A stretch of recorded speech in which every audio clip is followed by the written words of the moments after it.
साथियों नमस्कार, मैं हरिश्चंद्र बर्णवाल इस वीडियो में आप सभी का स्वागत करता हूं। दोस्तों, एक बहुत बड़ी खबर जो छूट गई, जिसके बारे में आपका ध्यान आकृष्ट करना चाहता हूं। यह खबर जुड़ी है दोस्तों देश के उपराष्ट्रपति जगदीप धनखड़ से। उन्होंने जिस तरीके से एक बार फिर जैसे ही मौका मिला जुडिशरी को लेकर जो सवाल उठाए हैं वो बहुत ही गंभीरता से समझने की जरूरत है। और इस बार दोस्तों उपराष्ट्रपति महोदय ने एक ऐसा सवाल उठाया है जिसके बारे में जब मैं पढ़ रहा था, उनके बयानों को सुन रहा था, तब लगा कि ये तो वास्तव में एक ऐसा सवाल है जिस पर चर्चा भी होनी चाहिए। मैंने मेन स्ट्रीम मीडिया में, मैंने सोशल मीडिया में भी ये सवाल नहीं देखा दोस्तों। इस बार सीधे उपराष्ट्रपति जगदीप धनखड़ ने देश के चीफ जस्टिस ऑफ इंडिया की भूमिका पर सवाल उठाए हैं। अब ये कोई व्यक्ति विशेष की बात नहीं है, ये संस्था की बात हो रही है। सीबीआई निदेशक की नियुक्ति में चीफ जस्टिस ऑफ इंडिया की क्या भूमिका है, क्यों होनी चाहिए, और इसके साथ ही दोस्तों कई महत्वपूर्ण सवाल। एक ही सवाल है, अब सुप्रीम कोर्ट क्या करेगा? आप जानते हैं ना दोस्तों, अभी राष्ट्रपति महोदय ने कई सवाल पूछे थे, उनसे कुछ सुझाव मांगे थे, अब तक कुछ आया नहीं है, मैंने तो नहीं देखा। और इसके साथ ही कई सारी चीजें, कई सारे पहलू जो अब भी अनछुए रह गए उस पर भी। और आप याद रखिए, बार बार इस देश के उपराष्ट्रपति ये सवाल खड़े कर रहे हैं। ये सवाल अनसुने नहीं होने चाहिए, ऐसा नहीं होना चाहिए। वो भी एक संवैधानिक संस्था है, वो राज्यसभा के सभापति हैं। मैं उसी की ओर आपका ध्यान आकृष्ट करना चाहता हूं, बड़े गौर से सुनिएगा। और हाँ दोस्तों, आपसे निवेदन करता हूं, आप जानते हैं कि HB मेलोडी पर लगातार गीतों का सिलसिला जारी है। इस बार दोस्तों हमने जो नया गीत अपलोड किया है वो गीत रक्षाबंधन पर है, तो आप उसे ज़रूर देखिएगा और अपना प्रेम भी दीजिएगा। रक्षाबंधन अगले महीने है, मगर हमने काफ़ी पहले इस गीत को अपलोड किया है, तो उस पर आपकी राय का ज़रूर इंतज़ार है। आइए शुरू करते हैं दोस्तों। सबसे पहले आप इसको देखिए।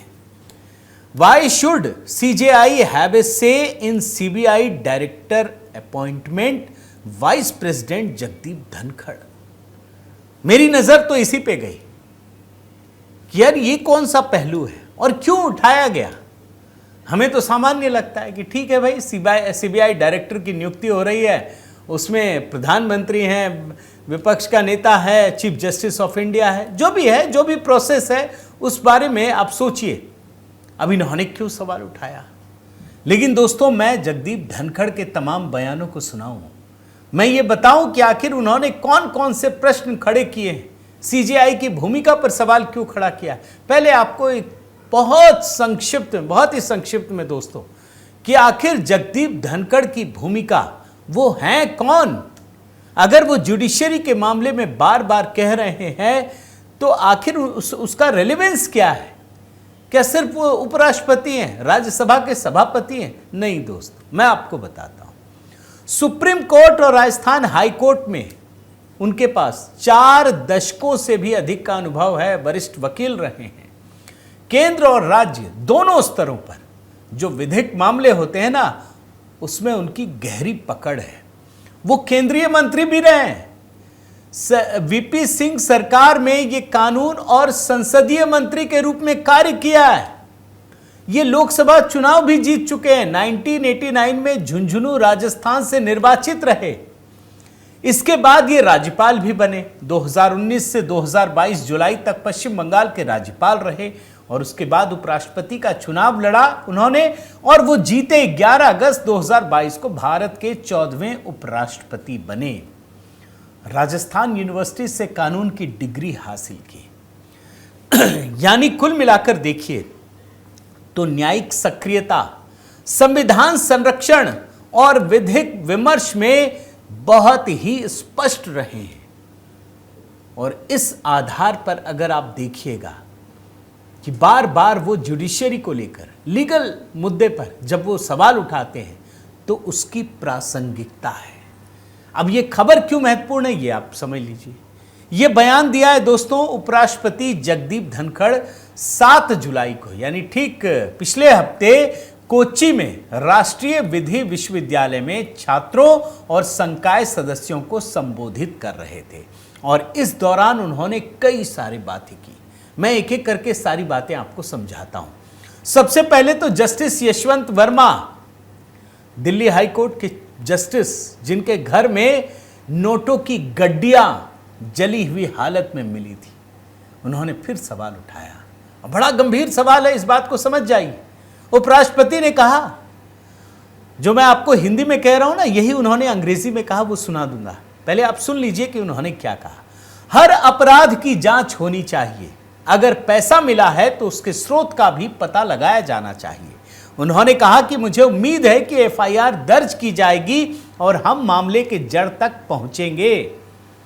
वो कहते हैं, मैं चिंतित हूं, क्या यह अकेली घटना है?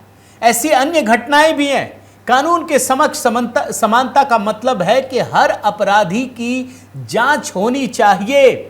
आखिर ये पैसा कहां से मिला, स्रोत क्या है, कैसे जमा हुआ जज के पास, किसका था, दोषी कौन है, उन्हें पहचानिए, उन्हें न्याय के कटघरे में खड़ा कीजिए।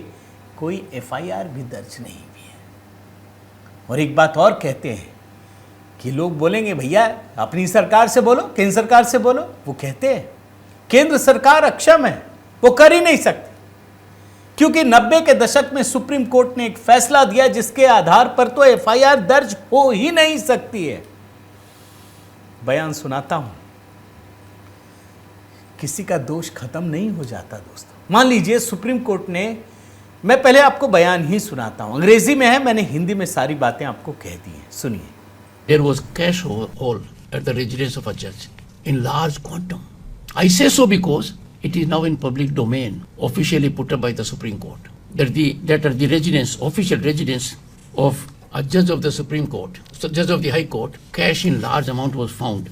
Now the point is, if that cash was found, system should have moved immediately, and the first process would have been to deal with it as a criminal act, find out those who are culpable, bring them to justice.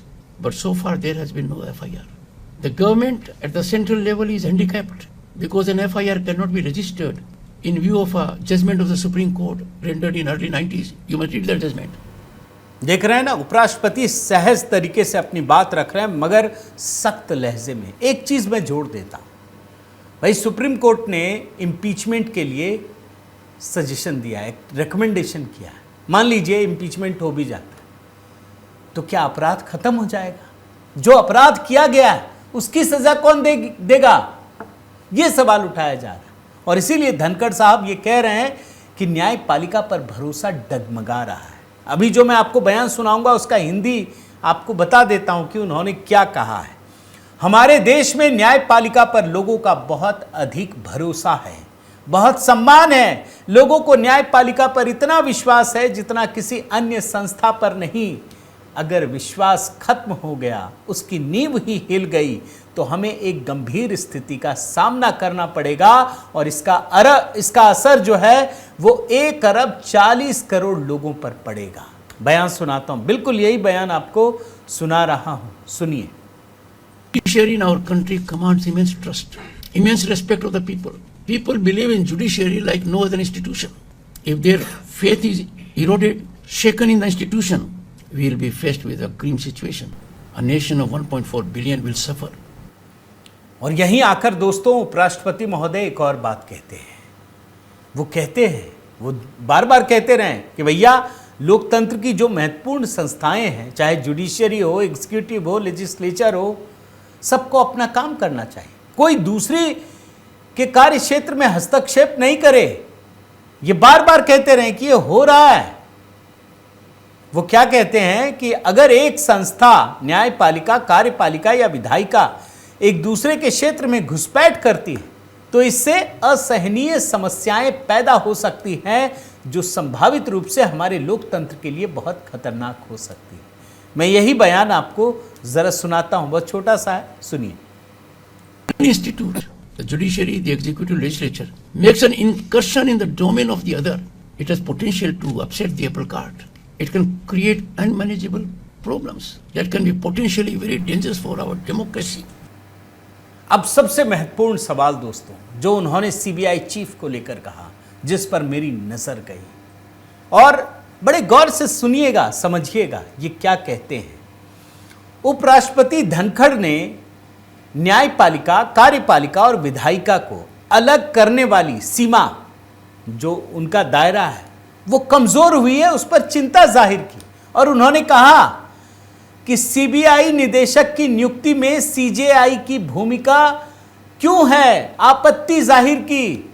और वो कहते हैं कि दुनिया में ऐसा कहीं होता ही नहीं है, पूरी दुनिया में आप देख लीजिए, कहीं ऐसा नहीं होता। क्या कहते हैं, मैं कोट अनकोट में पढ़ता हूं, आप बड़े गंभीरता से सुनिएगा, और जो वो कहते हैं ना वो सुनाऊंगा अभी मैं आपको, फिर उससे जुड़ी हुई चीज़ों को भी आपको दिखाऊंगा कि हमें लगता है सीबीआई निदेशक इतनी बड़ी चीज़ है।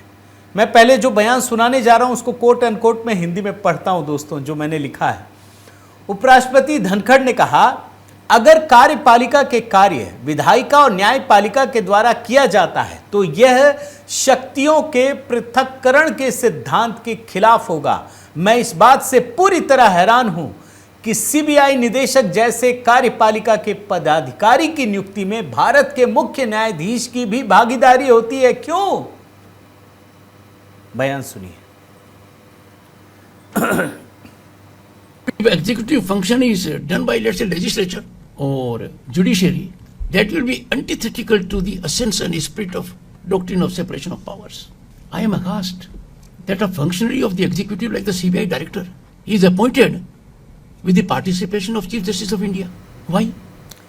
अब देखिए, अगर सहज रूप से सोचिए तो हमें सामान्य लगने लगता है। भाई, जब ये जुडिशियल अपॉइंटमेंट कमीशन की बात हुई थी और सब सुप्रीम कोर्ट ने खारिज कर दिया था, सबको सहज लगा। उपराष्ट्रपति धनखड़ साहब ने बताया कि भाई ये तो लोकतंत्र के खिलाफ चीज़ें हो रही हैं, तब समझ में आया कि यार ये इतनी बड़ी चीज़ है। अब ये सीबीआई चीफ के मामले में वो क्या कहते हैं आप समझिए। वो बोलते हैं कि जो सरकार, जो एग्जीक्यूटिव होता है, उसमें सीबीआई का निदेशक कोई बहुत बड़ा अधिकारी नहीं होता, उसके ऊपर कई लेयर होते हैं, कई अधिकारी होते हैं। तो आप सीबीआई के अधिकारी को ही क्यों नियुक्त करते हैं? भाई, पहले के जमाने में क्या था, नेहरू से लेके बहुत समय तक, कि जुडिशरी के सारे लोग जो अपॉइंटमेंट्स होते थे वो एग्जीक्यूटिव का काम था। पूरी दुनिया में ऐसा होता है। वो तो सुप्रीम कोर्ट के पास चला ही गया, अब जो एग्जीक्यूटिव का काम है वो भी सुप्रीम कोर्ट ने ले लिया। ये जो बयान दिया इन्होंने, मैं उसको पहले हिंदी में पढ़ देता हूं, आपको बात समझ में आ जाएगी कि ये कितनी बड़ी घटना है। जगदीप धनखड़ ने जो कहा है, सोचिए, सीबीआई निदेशक पद के अनुक्रम में, मतलब हायरकी के मामले में सबसे वरिष्ठ व्यक्ति नहीं है, उनके ऊपर कई परतें हैं। सीवीसी, कैबिनेट सचिव, सभी सचिव, आखिरकार वो एक विभाग का नेतृत्व कर रहा है, उसको अपनी कलम का उपयोग अवश्य करना चाहिए। क्या दुनिया में ऐसा कहीं हो रहा है? क्या हमारी संवैधानिक व्यवस्था के तहत ऐसा हो सकता है? कार्यपालिका की नियुक्ति कार्यपालिका के अलावा किसी अन्य के द्वारा क्यों की जानी चाहिए? मैं दृढ़तापूर्वक ऐसा कहता हूं। आई स्ट्रांगली से सो। यही बयान मैं आपको पूरा अंग्रेजी में सुनाता हूं, आप सुनिए। Think and steer your minds. CBI director is not the senior most person in the hierarchy. He has above him several layers. CVC, cabinet secretary, all secretaries. After all, he is heading a department. You must use your pen. Is it happening elsewhere in the world? Can it happen under our constitutional scheme? Why should an appointment of the executive be made by anyone else other than the executive? I strongly say so. अब ये बात तो सही है दोस्तों, जो धनखड़ साहब कह रहे हैं कि भाई अगर सीबीआई का director chief justice of India की सलाह ली जाएगी तो फिर तो चीफ जस्टिस, फिर तो सीबीआई डायरेक्टर के ऊपर जितने लोग हैं जो ये कह रहे हैं कि सीवीसी, कैबिनेट सेक्रेटरी, जितने भी सेक्रेटरी हैं, फिर तो सब चीफ जस्टिस ऑफ इंडिया के तहत ही आ जाएंगे। फिर तो कभी ना कभी तो ये होगा कि हम भी सलाह देंगे। तब जाकर दोस्तों मुझे भी लगा कि इस सवाल को उठाना चाहिए, कहीं नहीं उठा। भाई एक विभाग का अधिकारी, उसकी नियुक्ति में क्यों इतनी दिलचस्पी और क्यों ये बात हुई? तो ये कितनी बड़ी घुसपैठ है एग्जीक्यूटिव में, ये समझिए, ये है बड़ा सवाल। और धनखड़ साहब ने दोस्तों बहुत सारे सवाल उठाए। वो एक जगह कहते हैं कि संविधान की प्रत्येक संस्था अपने क्षेत्र में सर्वोच्च है, जो पृथक्करण का सिद्धांत है। उन्होंने क्या कहा, मैं जरा पढ़ता हूं, फिर आपको अंग्रेजी में वो बाइट सुनाऊंगा। संवैधानिक सार और भावना को सर्वोत्तम रूप से पोषित और कायम रखा जाता है, और यह राष्ट्र को सद्भाव में लाने के लिए मिलकर काम करने वाले संविधान के प्रत्येक स्तंभ के साथ खेलता है। लेकिन अगर विधायिका, कार्यपालिका और न्यायपालिका एक ही पृष्ठ पर नहीं है, अगर वे एक दूसरे के साथ तालमेल में नहीं है, अगर उनके बीच कोई सामंजस्य नहीं है, तो स्थिति थोड़ी चिंताजनक हो जाती है। और यही कारण है कि कानून के छात्रों के रूप में आप शक्तियों के पृथक्करण के सिद्धांत पर ध्यान केंद्रित करेंगे।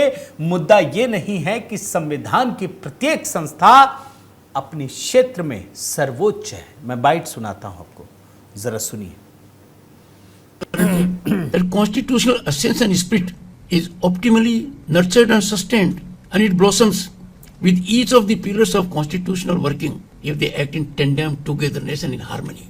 But if the legislature, the executive and judiciary are not on the same page, if they are not in sync with each other, if there is no harmony amongst them, then the situation gets little worrisome. And that is why as law students you will be focusing on doctrine of separation of powers. The issue is not which is supreme. Each institution of the constitution is supreme in its own area. उपराष्ट्रपति जगदीप धनखड़ साहब प्रस्तावना, preamble, उसको लेकर भी सवाल उठाते हैं दोस्तों। वो कहते हैं कि भैया ये तो हमारे माता पिता की तरह है, इसको तो कोई नहीं बदल सकता, चाहे कोई भी कितनी भी कोशिश कर ले। और वो जानकारी देते हैं, अभी मैं ये भी बयान आपको सुनाऊंगा। उन्होंने ये कहा कि ऐतिहासिक रूप से देश के किसी भी संविधान की प्रस्तावना में बदलाव नहीं हुआ है, भारत की प्रस्तावना में हो गया। और वो भी कब? आपातकाल में। हमारे संविधान की प्रस्तावना उस समय बदली गई जब सैकड़ों और हजारों लोग जेल में थे। लोकतंत्र का सबसे अंधकारमय यानी काला दिन यानी आपातकाल लगा था। उसमें सेक्युलर शब्द घुसेड़ दिया गया जो बाबा साहेब अंबेडकर कतई नहीं चाहते थे, कुचल दिया गया। आप जरा सुनिए इस बयान को। There has been a lot of issue about preamble to the constitution. Well, first let me tell you, preamble of Indian constitution is something like parenthood to children. Howsoever you may try, you can't change your parenthood. Am I right? That's not possible. That is preamble. Secondly, historically, no country's preamble has ever been changed. Thirdly, preamble of our constitution was changed during a time when hundreds and thousands of people were behind the bars. The darkest period of our democracy, the emergency era. आप जानते हैं ना दोस्तों, हमारे देश के संविधान के प्रियम्बल में आपातकाल के समय उसमें सोशलिस्ट और सेक्युलर शब्द घुसेड़ दिया गया, जब लोकतंत्र पर एक काला धब्बा लगाया गया। ये कहते हैं कि प्रस्तावना में बदलाव कर लोकसभा के कार्यकाल को भी 5 साल से ज्यादा बढ़ाया गया। इसे ऐसे समय में बदला गया जब लोगों की न्याय प्रणाली तक पहुंच नहीं थी, मौलिक अधिकार पूरी तरह से निलंबित थे। आपको इसकी जांच करनी होगी। हम कुछ भी करें, हम निश्चित रूप से अपने माता पिता को नहीं बदल सकते।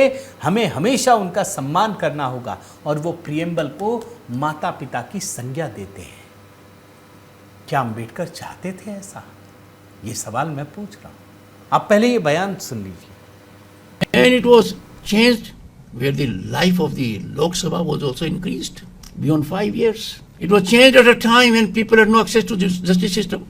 Fundamental rights were totally suspended. You need to examine it. We may do anything. We surely can't change our parents, and we have to ever respect them. तो आप सोचिए दोस्तों, मैं तो मानता हूं कि ये बड़ा हिम्मत का काम है।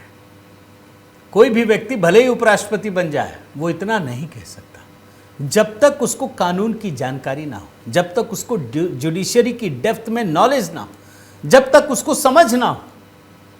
वरना चीफ जस्टिस ऑफ इंडिया की भूमिका अगर सीबीआई चीफ में है तो उन्होंने जिस एंगल को दिया, आप सोचिए ना, अब तक तो नहीं पता चला। भाई फिर ये मुद्दा जाएगा कहां तक? अगर एग्जीक्यूटिव का काम नहीं करेगा तो करेगा कौन? तो ये सारी परिस्थितियां कैसे बदलती चली जा रही हैं। और इसीलिए आप देखिए, आज कुछ भी कर लीजिए, ये देश की जनता अगर प्रचंड बहुमत भी दे दे, कानून भी पास कर दे, तो झुंड भर लोग उठकर जाएंगे सुप्रीम कोर्ट में और लगा रहेगा ये कानून रहेगा या खत्म हो जाएगा। इसका मतलब है कि देश की अगर 140 करोड़ जनता ठान भी ले कुछ भी, तब भी वो कुछ नहीं कर सकती अगर मुट्ठी भर लोग जाकर सुप्रीम कोर्ट से उसको रुकवा देते हैं। ये कम से कम जुडिशियल अपॉइंटमेंट कमीशन में तो दिखता है ना भाई। पूर्ण सहमति से पारित हुआ था बिल दोनों सदनों में, देश के अधिकतर राज्यों ने पास भी कर दिया, सुप्रीम कोर्ट ने खारिज कर दिया, किसी को फर्क भी नहीं पता चला। और ये सरकार भी नहीं थी, वो चाहती नहीं थी कि कोई झगड़ा हो। यही परिस्थिति है, ये हो चुका है। उपराष्ट्रपति धनखड़ साहब ने दोस्तों सवाल उठाया। तो आज सीबीआई चीफ का और ऐसे कितने मुद्दे हैं जो हमको पता भी नहीं, लेकिन मीडिया ने इसको दिखाया नहीं। इसको दिखाना चाहिए था दोस्तों। मैंने तो उपराष्ट्रपति महोदय की वेबसाइट में पूरी सीरीज़ देखी, जो उन्होंने ट्वीट्स किए वो भी देखे, और उसी आधार पर उनके वीडियो को आपको दिखाया है। आप क्या सोचते हैं, वो जिस तरीके से बोल रहे हैं, आप सहमत हैं या नहीं हैं, ज़रूर बताइएगा।